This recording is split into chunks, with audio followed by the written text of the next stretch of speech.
Të gjitha masat e marra për të shmangur një gol nga Ernest Muçi nga skuadra e Kocaelisporit dështuan me shumë sukses në ndeshjen e sotme ndaj Trabzonsporit. Trajneri kishte premtuar se do bënte maksimumin që ekipi i tij të ndalte Muçin, por sulmuesi gjeti rrjetën në shtesën e takimit për t'i dhënë suksesin 2-1 ekipit të tij.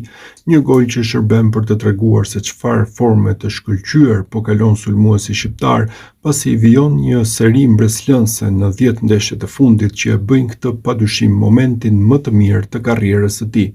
Rezulton se në 10 ndeshjet e fundit zyrtare të Muçit mes kampionatit, kupës dhe superkupës në Turqi, ai ka koleksionuar plot 10 gola dhe 2 asist. Janë 8 gola në kampionat dhe 1 asist në këtë turne, ndërsa 2 gola dhe 1 asist janë edhe në Kupën e Turqisë.